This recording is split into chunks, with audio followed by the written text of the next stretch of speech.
बाळासाहेबांच्या तमाम शिवसैनिकांना तुमच्या ह्या अनिश गाढवेचा, बाळासाहेबांच्या या कडवट शिवसैनिकाचा आणि शिवसेनेच्या प्रवक्त्याचा मानाचा जय महाराष्ट्र। काल नागपूरच्या एका आमदाराचा मुख्यमंत्री लाडकी बहीण योजना या संदर्भातला एक व्हायरल व्हिडिओ तुम्ही नक्कीच पाहिला असाल। खरं तर या आमदाराचे मला कौतुकच करावेसे वाटते। टेकचंद सावरकर, काय नाव आहे, टेकचंद सावरकर। या आमदाराने जे काही वक्तव्य केलं बऱ्याचशा मीडियावर ते व्हायरल झालं। या आमदाराचं कौतुक यासाठी करावंसं वाटतं, जे त्याच्या मनात आलं ते त्याने ओठावर आणलं। कारण आजकाल काय होतंय, पोटात वेगळं ओठावर वेगळं हा भाग चालू आहे सध्या। पण ह्या आमदाराने जो मूळ उद्देश आहे या मुख्यमंत्री लाडकी योजना बहीण या योजनेचा, जो काही मूळ उद्देश आहे तो खरा खरा आहे असा जनतेसमोर सांगून टाकला। तुम्ही पाहिला असाल हा व्हिडिओ, पण ज्यांनी कोणी हा व्हिडिओ चुकवलाय त्यांना मी हा व्हिडिओ पुन्हा एकदा दाखवतो। एकदा पहा हा टेकचंद सावरकर नेमका काय म्हणतोय, पहा। इतना बड़ा ये भानगड़ काय के लिए किया बताओ बुरा, ईमानदारी से बताओ, अंतकरण से ये इतनी बड़ी भानगड़ काय के लिए की कि जिस दिन तुम्हारे घर के सामने इलेक्शन की पेटी आएगी तो मेरी ये लाडली बहना कमल को वोट देंगी। इसके लिए तो ये जुगाड़ किया हमने। ये सब सही बोलते हैं, अपना झूठ बोले होंगे, मैं सही बोल रहा हूं। मेरी बात सही है क्या नहीं? नहीं तो बताने का ये, न करने का ये। हम क्या रामदेव बाबा के कार्यकर्ता है? आदमी रहता क्या नहीं रहता? अभी हम काय के लिए इतना बड़ा ये भानगड़ काय के लिए किया बताओ बुरा, ईमानदारी से बताओ, अंतकरण से। व्हिडिओ मध्ये टेकचंद सावरकर म्हणतायत, आम्ही काही बाबा रामदेवचे भक्त नाहीत। खरं खरं सांगायचं, अंतःकरणापासून सांगायचं की बघा, त्यांनी स्पष्ट सांगितलंय की आम्ही भविष्यामध्ये ज्यावेळेस निवडणुका येतील त्यावेळेस, जेव्हा मतपेट्या तुमच्या समोर असतील त्यावेळेस तुम्ही भारतीय जनता पक्षाला मतदान कराल वगैरे वगैरे। त्याने आपलं एक्सपेक्टेशन, आपल्या अपेक्षा सांगून टाकल्या की ही योजना काही तुमच्या भल्यासाठी आणलेली नाही, तर आमच्या भल्यासाठी आणलेली आहे। आणि भविष्यात ज्यावेळेस निवडणुका येतील त्यावेळेस भारतीय जनता पक्षाला तुम्ही मतदान करायचं, हे त्यांनी त्याचं एक्सपेक्टेशन भर सभेमध्ये सांगून टाकलं। बघा, इतक्या निडरपणे त्यांना माहिती आहे चांगलं, समोर कॅमेरे असतील, समोर मीडिया ऐकत असेल, पत्रकार असतील, प्रिंटचे असतील, मीडियाचे पत्रकार असतील, स्थानिक पत्रकार असतील, पण तरी देखील हे असं विधान आमदाराकडनं तरी शक्य होत नाही। कारण शक्यतो होत नाही, कारण आमदार हा जबाबदारीने बोलत असतो। चला, एखाद्या साध्याशा कार्यकर्त्याकडनं हे विधान झालं असतं, मी मान्य केलं असतं। एखादा गल्लीतला ह्यांचा कोणी कार्यकर्ता आहे, चुकून माकून पहिल्यांदा स्टेज मिळालं, पहिल्यांदा माईक मिळाला आणि काहीतरी बरळून गेला, असं होतं बऱ्याचदा, हौशीच्या पोटी हे होतं। पण हा आमदार आहे, या आमदाराकडनं ज्यावेळेस या गोष्टी निघतात त्यावेळेस त्यांचं या संदर्भातलं बोलणं झालेलं असतं। सर्वांना माहिती आहे मुळात की लाडकी बहीण योजना नेमका काय प्रकार आहे, पण लक्षात घ्या काही गोष्टी राज्याच्या दृष्टीने फार महत्त्वाच्या आहेत। तुम्हाला मी बीबीसी मराठीची एक चित्रफित दाखवतोय, एक व्हिडिओ दाखवतोय। यामध्ये बीबीसी मराठीने काही अर्थतज्ञांच्या दृष्टीने किंवा ज्यांना ह्या बाबतीतलं कळतं त्यांच्या दृष्टीने महाराष्ट्राची सध्याची परिस्थिती कशी आहे याचा एक चांगलाच अहवाल तुम्हा सर्वांसमोर मी ठेवतो। जर हा बीबीसी मराठीचा एकदा व्हिडिओ पहा। तर राज्याच्या सार्वजनिक बांधकाम विभागातील मुंबईतील जवळपास 400 कंत्राटदारांनी गेल्या काही दिवसांपासून आपल्या थकीत बिलासाठी आंदोलन सुरू केलंय। या संदर्भात मुंबई कंत्राटदार असोसिएशनचे कार्याध्यक्ष दादा इंगळे नेमकं काय म्हणालेत पाहूया। आम्ही जवळजवळ मुंबई सार्वजनिक बांधकाम विभागात गेली 1.5 वर्षापासून काम केलेली 500 कोटीची बिले आम्हा 400 कॉन्ट्रॅक्टरची प्रलंबित आहेत, थकीत आहेत। आम्हाला असं वाटलं नव्हतं की आम्ही या शासनाच्या इतक्या महत्वाच्या इमारती, आज मंत्रालय, आमदार निवास, विधानभवन असो, कोर्ट आहेत, हायकोर्ट आहे, सिटी सिव्हिल कोर्ट आहेत, परत सर्व हॉस्पिटल्स आहेत, IAS ऑफिसर आणि क्लास 1 ऑफिसर ज्या राहतात या सर्व सारंग, सुरुची, सुनीती, यशोधन, अवंती, अमर इतक्या महत्वाच्या इमारतींची देखभाल दुरुस्तीची कामं 22, 16 आणि 20, 59 हेड अंतर्गत आम्ही करतोय। त्याची बिलं आम्हाला जर 1.5 वर्ष मिळत नाहीये, ही बाब अत्यंत म्हणजे वाईट बाब आहे की शासन आम्हाला पैसे देत नाहीये। का देत नाहीये? तुम्हाला वाटतं त्यांचा भरमसाठ नवीन योजना डिक्लेअर करतात, नवीन योजनावर खर्च करतायत, परंतु ज्या रेग्युलर कामं करणारे ठेकेदार आहेत त्यांना यांना पैसे द्यायला नाहीयेत। ही शासनाची चांगली बाब नाहीये। तर काही दिवसांपूर्वी म्हणजेच 3 सप्टेंबरला सरकारने आत्महत्याग्रस्त शेतकऱ्यांच्या कुटुंबासाठी जी रक्कम दिली जाते ती थांबवली जाते अशा पद्धतीचं एक परिपत्रक काढलं. त्यावर जोरदार टीका झाली आणि या टीकेनंतर सरकारकडून स्पष्टीकरण सुद्धा आलं की काही शब्दांचा उल्लेख राहिला या परिपत्रकात राहिलाय, मात्र अशी कुठलीही रक्कम आम्ही थांबवलेली नाही आणि पुन्हा नव्याने 5 सप्टेंबरला सरकारने नव्याने परिपत्रक जारी केलं. त्यामुळे अशी अनेक उदाहरणं सध्या विरोधकांकडून जी आहेत ती समोर ठेवली जात आहेत, त्याचे दाखले दिले जात आहेत आणि हे सांगण्याचा वारंवार प्रयत्न होतोय की सरकारने या मोठमोठ्या योजना ज्या जाहीर केलेल्या आहेत त्या निवडणुकीच्या तोंडावर जाहीर केल्या आहेत, निवडणूक जिंकण्यासाठी जाहीर केला आहे, मात्र त्याचा एक मोठा भार आणि त्याचा एक परिणाम जो आहे तो इतर चालू योजना किंवा सरकारचं जे इतर आर्थिक गणित आहे त्यावर मोठ्या प्रमाणात पडत आहे असं विरोधकांनी म्हटलेलं आहे. विरोधी पक्षनेते विजय वडेट्टीवार या संदर्भात काय म्हणतात पाहूया. अंगणवाडी सेविकांना, आशा वर्करला पोलीस पाटील, कोतवाल यांची मानधनं मागील 3 महिन्यापासून थांबलेले आहे. याबरोबरच संजय गांधी निराधार योजना, जे गरीब आहेत, श्रावणबाळ योजना, जे सगळे बीपीएल मधली मंडळी आहे त्या सगळ्यांचे मानधन थांबवले, त्यांना मिळणारा मोबदला थांबवला. आज महाराष्ट्राच्या तिजोरीत पैसा नाही, पूर्णतः खळखळाट आहे. आदिवासी विभागाचे पैसे वळवले जात आहेत, सामाजिक न्याय विभागाचे पैसे वळवले जात आहेत आणि ते पैसे लोकप्रिय घोषणावर खर्च करण्याचं काम शिंदे सरकार करत आहे. आज या राज्यावर 6 लाख कोटीचं कर्ज झालेलं आहे. जे कधी काळी 55,000 कोटीचं कर्ज होतं ते 6 लाख कोटीवर नेऊन ठेवलंय. 1,38,000 कोटी रुपये कर्जापोटी व्याज आणि मुदलवर खर्च होत आहे. तसंच सरकारचं आर्थिक गणित इतकं बिघडलंय की आता सरकारी कर्मचाऱ्यांच्या पगारात सुद्धा कपात होऊ शकते अशी सुद्धा एक चर्चा नव्याने सुरू झाली आहे. दरम्यान या संदर्भात मुख्यमंत्री एकनाथ शिंदे यांनी ही अफवा असल्याचं म्हटलेलं आहे. मात्र सरकारी कर्मचाऱ्यांची जी संघटना आहे त्यांच्याशी आम्ही बोललो आणि त्यांनी अशा पद्धतीनं जर सरकारी कर्मचाऱ्यांच्या पगारात कुठेही कपात झाली किंवा त्यामध्ये काही बदल झाले तर आम्ही तीव्र आंदोलन छेडू असा इशारा त्यांनी दिलाय. तसंच काही अर्थतज्ञ आणि ज्येष्ठ पत्रकारांनी सुद्धा सरकारच्या या योजना आणि त्यानंतरचं राज्याचं आर्थिक नियोजन यावर प्रश्न उपस्थित केलेत. अर्थतज्ञ डॉक्टर नीरज हातेकर नेमकं काय म्हणालेत पाहूया. या योजनांसाठी एकूण 85,000 कोटी खर्च होईल आणि अंदाजपत्रात आपलं एकूण उत्पन्न 5-5.25 लाख कोटी रुपये. याचा अर्थ 15-20% उत्पन्न या योजनांमध्ये चाललेलं आहे. हे परवडण्यासारखं नाही. खरं तर यातून विकासाची इतर खूप कामं होऊ शकली असती. आता राज्य सरकारची वित्तीय तूट 5.5% पोहोचली आहे आणि त्यांच्याकडे पैसे नाहीत. त्यामुळे या स्कीम्स परवडण्यासारख्या नाहीत. ग्रामीण महाराष्ट्रात महिलांची परिस्थिती वाईट आहे. भारतात महिलांची सरासरी मजुरीची रक्कम पाहिली तर महाराष्ट्रात ती सर्वात कमी आहे. महाराष्ट्रात महिलांचा महिन्याला सरासरी पगार 8,900 रुपये. यामुळे महिलांची आर्थिक परिस्थिती वाईट आहे.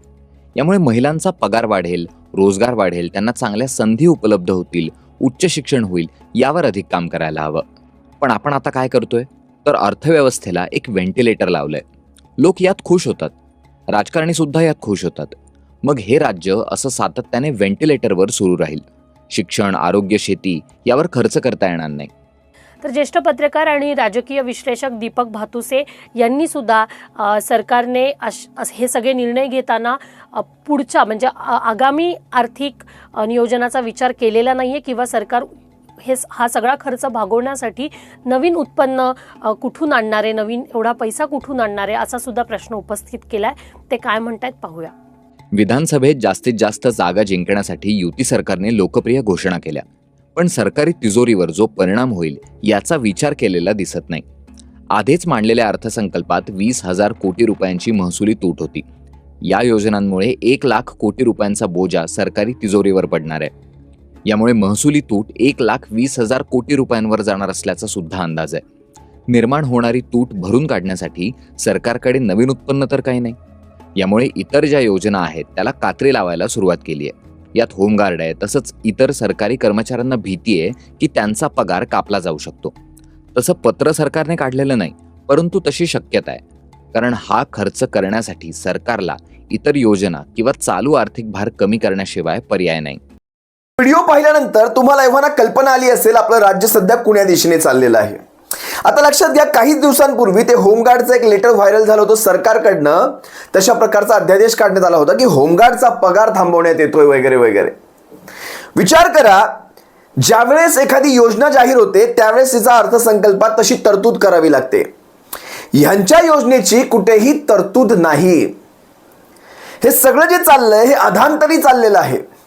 महाराष्ट्राच्या सध्याच्या बजेटमध्ये, म्हणजे आता जे बजेट पेश झालं त्या बजेटमध्ये ऑलरेडी, म्हणजे ही लाडकी बहीण टाकायच्या अगोदरपासून 20,000 कोटींची वित्तीय तूट होती, महसुली तूट होती. याचा अर्थ असा की जर तुम्ही बजेट 5 रुपयांचं जाहीर केलंय तर तुमच्याकडे 5 रुपयांचं उत्पन्न देखील असलं पाहिजे. म्हणजे मी 5 रुपये खर्च करणार आहे तर तो खर्च करण्या अगोदर माझ्याकडे 5 रुपये माझ्या खिशात तर पाहिजे. माझ्या खिशात 4 रुपये 80 पैसे आहेत आणि मी खर्च करणार आहे 5 रुपयांचं. म्हणजे मी इतका कट चाललेलो आहे, माझ्याकडे 20 पैसे अगोदरच कमी आहेत. म्हणजे 20,000 कोटींची माझ्याकडे ऑलरेडी वित्तीय तूट आहे. आणि त्यानंतर एखादी नैसर्गिक आपत्ती आली किंवा एखादं महाराष्ट्रावर आसमानी सुलतानी कुठलंही संकट आलं तर माझ्याकडे कवडी देखील नसणार आहे. त्या बजेटमध्ये या सगळ्या गोष्टींची तरतूद नसते, तितक्या मोठ्या प्रमाणावर नसते. हे अशा प्रकारची 20,000 कोटींची अगोदरच वित्तीय तूट असताना ही नवीन योजना जवळपास 85,000 कोटी त्यासाठी इन्व्हेस्टमेंट महाराष्ट्र सरकारला, तिथे इन्व्हेस्टमेंट म्हणण्यापेक्षा महाराष्ट्र सरकारला तशी तरतूद करावी लागेल. आता ह्या सगळ्या तरतुदींसाठी हे काही वेगळीकडनं पैसा येत नसतो. पहा, एकतर कर्ज काढायचं. आता कर्जासाठी महाराष्ट्र ऑलरेडी 6 ते 7 लाख कोटींचं कर्ज आहेच आहे. 55,000 कोटींचं असलेलं कर्ज या भारतीय जनता पक्षाने जवळपास 6.5 लाख कोटींपर्यंत नेऊन ठेवलेलं आहे. कशाला कर्ज काढलंय मी जर हे सांगायला लागलो तर तुम्ही हसाल. त्या बुलेट ट्रेनसाठी सुद्धा महाराष्ट्र डोक्यावर कर्ज आहे, ज्या बुलेट ट्रेनचा महाराष्ट्रातील लोकांना कवडीचाही उपयोग नाही. मुंबई लोकलसाठी समजा हे कर्ज काढलं असतं किंवा महाराष्ट्रातल्या रेल्वे मार्गांसाठी हे कर्ज असतं तर एक वेळ मी समजू शकलो असतो, पण तसं काहीही नाही. आता ह्या सगळ्या गोष्टींसाठी पैसा कुठून येणार तुम्हाला सांगतो. आता मागेच तुम्ही होमगार्डच्या पगाराच्या बाबतीत तुम्ही ऐकलं होतात. आत्महत्याग्रस्त शेतकऱ्यांची जे अनुदान असतं ते थांबवलं गेलं. विद्यार्थ्यांच्या स्कॉलरशिप्स, अंगणवाडी सेविकांचं 3-3 महिन्यापासूनचं मानधन, संजय गांधी निराधार योजनेतल्या जे लाभार्थी आहेत त्यांचा पैसा, श्रावणबाळ योजनेसाठी जे हफ्ते होते ते अजूनही रखडलेले आहेत.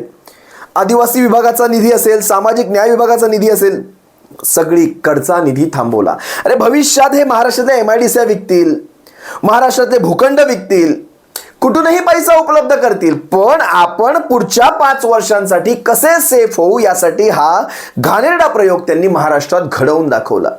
आता मला वाटतं 29 तारखेपर्यंत 2 कोटी महिलांच्या खात्यामध्ये 1,500 रुपये क्रेडिट होणार आहेत. विषय हा नाही, विषय सरकारचा पैसा आहे, तो सर्वसामान्यांचा पैसा आहे, तो सर्वसामान्यांना मिळतोय, पण अशा प्रकारे तो मिळायला नको होता. त्याचं स्वरूप एखाद्या कामधंद्याच्या स्वरूपात असायला हवं होतं. एखाद्या महिलांच्या जसे बचत गटाच्या मार्फत असेल, बचत गटांना आर्थिक सहाय्य करून त्यांना एखाद्या उद्योगधंद्यासाठी प्रवृत्त करणं, ज्यातून सरकारलाही उत्पन्न मिळेल आणि त्या महिला सबलीकरण होईल, त्यांच्या हाताला काहीतरी रोजगार मिळेल.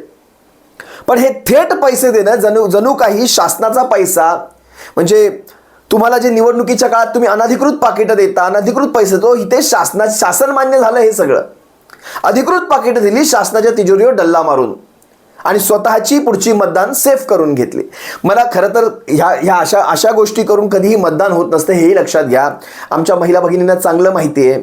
नवऱ्याच्या खिशातले पैसे घेतल्यानंतर देखील ते नवऱ्याच्या बाजूने उभे राहत नाहीत, तर तुमच्याकडनं पैसे घेऊन हे तुमच्या बाजूने उभे राहतील का? हा झाला एक विनोदाचा भाग. म्हणजे असतं ना, घराघरांमध्ये आपापली एक प्रकरणं असतात. नवऱ्याच्या खिशातले पैसे घेतल्यानंतर तरी देखील नवऱ्याच्या बाजूने उभं राहिलं जात नाही. ते आपसातली भांडणं असो, तो एक घराघरातला भाग राहिला. पण तुमच्याकडनं पैसे घेऊन तुमच्या बाजूने उभे राहतील याचीही आज शाश्वती देता येत नाही, हे लक्षात घ्या. तुम्हाला आणखी काही गोष्टी सांगतो. सध्या महाराष्ट्रामध्ये जे काही प्रकल्प चालू आहेत, म्हणजे महाराष्ट्राच्या उद्योगधंद्याच्या दृष्टीने असतील किंवा इतर गोष्टी, महाराष्ट्राच्या पायाभूत सुविधा वाढवण्याच्या दृष्टीने, जसे रस्ते प्रकल्प असतील, रेल्वे प्रकल्प असतील, धरणांचे प्रकल्प असतील, अनेक प्रकल्प जे भविष्याच्या दृष्टीने महत्त्वाचे असतात, या सगळ्या प्रकल्पांवर या अशा योजनांचा फरक पडतो. तुम्ही BBCच्या त्या वृत्तामध्ये पाहिलं असाल हे सगळे प्रकल्प कुठेतरी थंड होतात, विकास खुंटतो.